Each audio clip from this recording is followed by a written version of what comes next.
Vous êtes-vous déjà demandé pourquoi vous retombez toujours exactement dans les mêmes pièges?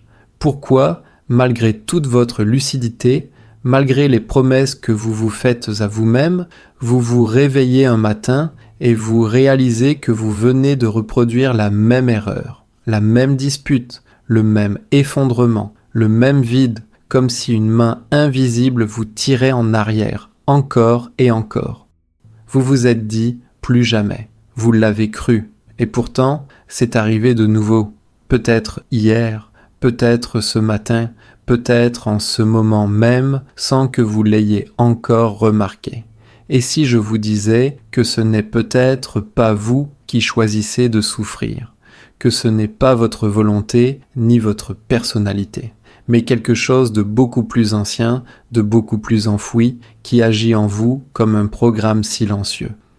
Ce que vous allez entendre dans les prochaines minutes pourrait ressembler à une clé qu'on vous glisse dans l'ombre, une clé que personne ne vous a jamais vraiment donnée. Nous allons descendre ensemble, pas à pas, là où se cachent les véritables raisons de vos répétitions, et je ne vais pas vous donner une réponse rapide. Je ne vais pas vous sortir une technique de développement personnel en 3 points. Parce que ce qui vous arrive est bien plus profond que cela. Ce que vous allez découvrir, c'est une vérité silencieuse sur vous-même. Une vérité qui, une fois entendue, ne pourra plus jamais être ignorée.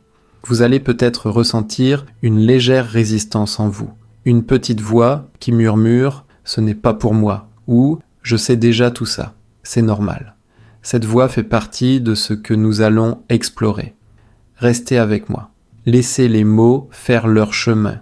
Observez ce qui se passe en vous pendant que vous écoutez. Parce que ce n'est pas une vidéo que vous allez regarder. C'est un miroir. Pensez à votre vie. Pas à ce que vous montrez aux autres, mais à ce que vous vivez quand personne ne regarde. Ces matins où vous vous réveillez avec la sensation étrange que quelque chose ne tourne pas rond, sans pouvoir dire quoi. Ces moments où vous vous apercevez que vous attirez toujours le même type de personnes, des partenaires distants, des amis qui vous utilisent, des patrons qui ne vous voient pas. Vous vous êtes souvent dit que vous n'aviez pas de chance, ou peut-être que vous avez fini par croire que vous n'étiez pas assez bien, pas assez fort, pas assez aimable. Vous avez cherché à changer, vous avez lu, écoutez, essayez. Et pourtant, la même histoire se répète, avec des visages différents, des prénoms différents, des villes différentes, mais la même trame, la même blessure qui se rouvre à chaque fois. Et ce qui est le plus troublant, c'est qu'au fond, vous sentez que vous participez à cette répétition, sans comprendre pourquoi, comme si vous étiez à la fois le prisonnier et le gardien. Comme si une partie de vous savait exactement ce qui allait se passer et qu'une autre partie faisait tout pour que cela arrive. Ce n'est pas un hasard, pas une malédiction, et surtout, ce n'est pas de votre faute. Ce que vous vivez porte un nom que la plupart des gens n'osent pas prononcer. Vous êtes dans une boucle inconsciente, un schéma qui se rejoue, non pas parce que vous le voulez, mais parce qu'il a été écrit en vous bien avant que vous n'ayez les mots pour le comprendre. Imaginez un enfant qui apprend ce que c'est que l'amour en étant ignoré. Il ne sait pas que c'est de l'ignorance. Il intègre simplement que l'amour, c'est attendre, c'est espérer, c'est souffrir en silence. 20 ans plus tard, cet enfant devenu adulte se retrouvera irrésistiblement attiré par des personnes indisponibles. Et il croira que c'est un choix. Il croira que c'est le destin. Mais en réalité, c'est son système interne qui cherche la chaleur du familier, même si ce familier fait mal, même si ce familier le détruit. Ce que vous appelez « moi », cette voix dans votre tête qui prend des décisions, est bien moins libre que vous ne l'imaginez. Votre cerveau, pour vous protéger, a construit des autoroutes mentales, des chemins qu'il connaît par cœur. Chaque fois que vous devez choisir entre 2 directions, votre inconscient ne cherche pas ce qui est bon pour vous. Il cherche ce qui ressemble à ce qu'il a déjà vécu, même si c'est douloureux, parce que l'inconnu est perçu comme une menace, et le connu, même toxique, est perçu comme une survie. Vous êtes donc attiré par ce qui vous est familier. Et si la familiarité, c'est le rejet, l'abandon, la critique, le sentiment de ne jamais être assez, alors c'est cela que vous reproduirez. Encore et encore, sans jamais comprendre que ce n'est pas la vie qui vous en veut. C'est vous, ou plutôt cette partie invisible de vous, qui recrée la pièce que vous connaissez par cœur, parce qu'au moins vous savez comment elle se termine. Ce mécanisme est d'une logique implacable. Il ne s'agit pas de folie, il s'agit de fidélité. Une fidélité aveugle à une histoire apprise très tôt. Vous ne choisissez pas vos partenaires par hasard, vous ne sabotez pas vos succès par bêtise, vous ne repoussez pas l'amour par caprice. Vous suivez un script écrit dans une langue que votre mental conscient ne lit pas, mais que votre corps, lui, connaît par cœur. Regardez vos échecs récurrents, pas avec les yeux du jugement, avec les yeux d'un archéologue de l'âme. Qu'ont-ils en commun ? Quelles sensations familières vous traversent juste avant que cela ne tourne mal ? Peut-être une tension dans la gorge, un vide au creux du ventre, une voix intérieure qui murmure « Tu vois, je te l'avais dit ». Ce ne sont pas des détails, ce sont les empreintes digitales d'un programme qui tourne en vous sans que vous l'ayez jamais installé. Il est temps maintenant de descendre un peu plus profondément, là où les lumières du mental rationnel ne vont jamais. Vous avez grandi dans un monde émotionnel, pas seulement fait de paroles, mais d'ambiance, de regard, de silence. Un parent qui ne vous voyait pas vraiment, une colère qui explosait sans prévenir, une tristesse que vous avez absorbée sans le savoir. Tout cela n'a pas disparu. Cela s'est logé en vous. Les psychologies des profondeurs, celles qui explorent l'âme humaine sans peur, appellent cela l'inconscient. Et l'inconscient n'est pas une poubelle mentale. C'est un océan vivant rempli de souvenirs gelés, de loyautés invisibles, de personnages intérieurs qui n'ont jamais grandi. Il y a en vous un enfant qui a conclu un jour qu'il devait être parfait pour être aimé. Une petite fille ou un petit garçon qui a décidé que montrer sa vulnérabilité était dangereux. Cette décision n'a jamais été annulée. Elle est devenue une loi intérieure.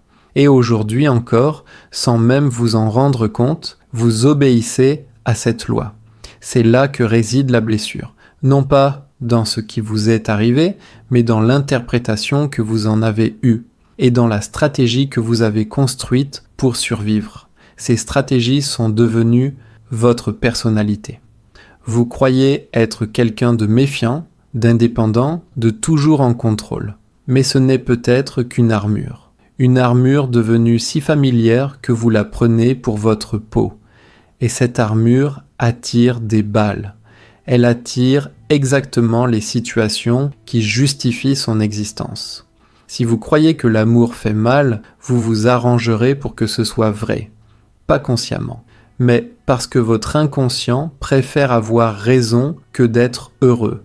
Il préfère la cohérence à la paix. Il préfère répéter le passé que d'avancer vers un futur inconnu qui ne correspondrait pas à l'image que vous avez de la vie. Ce que nous touchons ici est immense. Carl Jung, l'un des plus grands explorateurs de l'âme, parlait de schémas qui ne viennent pas de nous, mais qui nous traversent. Il disait que lorsqu'une situation ne vient pas de notre expérience personnelle consciente, elle émane d'une couche plus profonde. Une couche où résident des figures intérieures, des ombres, des parts de nous que nous avons rejetées et qui, depuis l'obscurité, dirigent nos vies. Vous n'êtes pas seulement vous, vous êtes un théâtre peuplé d'entités psychiques, de personnages qui veulent s'exprimer, qui veulent être entendus. Et quand ils ne le sont pas, ils prennent les commandes. Ils vous mettent en scène dans des drames qui ne vous appartiennent peut-être même pas. Vous répétez des histoires qui ne sont pas les vôtres, des histoires de famille, des loyautés transgénérationnelles, des deuils non faits, des secrets jamais dits. Tout cela vit en vous, et tout cela cherche à se résoudre à travers vous. C'est pour cela que vous répétez, non pas parce que vous êtes cassé, mais parce que quelque chose en vous essaie désespérément de guérir, en rejouant la scène primitive, encore et encore, jusqu'à ce que vous la regardiez enfin en face. À ce moment précis, si vous avez laissé résonner ces mots, vous sentez peut-être une sorte de vertige, une impression que tout ce que vous saviez de vous devient flou. C'est bon signe. Le flou précède la lumière. Jusqu'ici, vous avez peut-être cru que vous répétiez des erreurs, mais la vérité est bien plus troublante et bien plus libératrice. Ce n'est pas vous qui répétez des erreurs. C'est un programme inconscient qui se rejoue à travers vous. Vous n'êtes pas l'erreur. Vous n'êtes pas la répétition. Vous êtes l'écran sur lequel le film est projeté, encore et encore, en espérant que le projecteur s'éteigne. Ce que vous avez pris pour votre destin, pour votre malchance, pour votre nature profonde, n'est qu'un vieux disque rayé que votre inconscient passe en boucle parce qu'il ne connaît que cette chanson-là. La question n'est plus « pourquoi est-ce que cela m'arrive ?» mais « quelle partie de moi a besoin que cela arrive pour se sentir exister ?» Cette question-là change tout. Elle ouvre une brèche dans le mur que vous pensiez infranchissable. Et maintenant, respirez un instant. Intégrez cette phrase silencieusement, comme on dépose un bijou dans un écrin. Ce n'est pas vous qui répétez vos erreurs. C'est une identité fantôme qui vit à travers vous. Une identité construite dans la douleur, figée dans le temps, qui cherche la même scène pour survivre. Vous n'êtes pas fou, vous n'êtes pas maudit. Vous êtes simplement fidèle à un mensonge très ancien que vous avez pris pour la vérité. À partir d'ici, tout peut changer. Pas dans l'instant, pas par magie, mais par une nouvelle manière de vous regarder. Dans vos relations, par exemple. Quand vous sentez monter cette attraction irrésistible pour une personne qui ne vous correspond pas, arrêtez-vous un instant. Regardez cette attraction comme un signal, pas comme un oracle. Ce n'est pas l'amour qui frappe, c'est le programme qui reconnaît sa prochaine scène. Cette sensation de flamme, de connexion immédiate, est bien souvent la reconnaissance inconsciente d'un terrain connu, d'une blessure partagée, d'un rôle à jouer ensemble. Ce n'est ni romantique ni cynique de le dire, c'est juste la mécanique de l'âme. De la même manière, au travail, quand vous vous sabotez au moment où la réussite approche, quand vous procrastinez alors que le succès est à portée de main, demandez-vous quelle vieille peur se cache derrière. Peut-être une peur de briller, parce que briller attirait des conflits quand vous étiez enfant.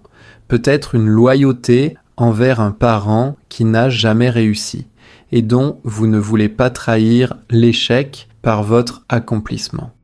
Tout cela n'est pas conscient, mais vous pouvez désormais le pressentir. Vous pouvez apprendre à entendre le bruit du programme quand il s'active. L'auto-sabotage, la peur du succès, la répétition des échecs amoureux, l'impression de ne jamais être à la hauteur, tout cela perd son statut de fatalité. Cela devient un langage, le langage d'une part de vous qui a été laissée dans l'ombre et qui ne sait pas s'exprimer autrement. Chaque fois que le schéma se répète, ce n'est pas une condamnation, c'est une invitation à descendre dans cette ombre et à demander doucement « Qui es-tu ? Qu'est-ce que tu cherches à me dire ? Qu'est-ce que tu as besoin d'entendre pour te libérer ?» Ce n'est pas un travail intellectuel, c'est une écoute intérieure, une présence à soi-même qui n'essaie pas de corriger, mais de comprendre. La répétition ne cesse pas par la lutte, elle cesse par la conscience, par la lumière que vous portez sur le mécanisme, sans haine, sans jugement, simplement en voyant. Voir, c'est déjà commencer à dissoudre. Et si vous vous demandez comment commencer ce chemin, Sachez que le simple fait d'avoir écouté jusqu'ici est déjà un acte de présence à vous-même. Vous ne pouvez pas déprogrammer cela en un jour, mais vous pouvez, dès demain, observer vos réactions, vos attirances, vos peurs soudaines avec un regard nouveau. Quand la vie vous propose une situation étrangement familière, prenez un temps avant de vous y jeter. Dites-vous simplement « Ah, je reconnais ce chemin ». Ce simple recul crée un espace où la conscience peut s'infiltrer. Et dans cet espace, vous n'êtes plus la marionnette. Vous devenez le spectateur. Et peu à peu, le scénariste. C'est un pouvoir immense qui ne demande ni effort surhumain, ni perfection. Juste de l'honnêteté, juste de la curiosité envers vos propres ombres. Maintenant, alors que notre temps ensemble touche à sa fin, je veux vous laisser avec une question, pas une réponse. Parce que les réponses, en matière d'âme, sont souvent des prisons déguisées. La question est celle-ci. Qui seriez-vous si ce programme n'existait plus? Si demain matin, en vous réveillant, vous n'étiez plus poussé par cette force invisible? Si vous ne vous sentiez plus obligé de souffrir pour mériter d'être aimé? Si vous pouviez vous regarder dans le miroir et ne plus voir l'erreur, mais voir l'être qui a survécu à tout cela, qui seriez-vous? Qu'aimeriez-vous? Que construiriez-vous?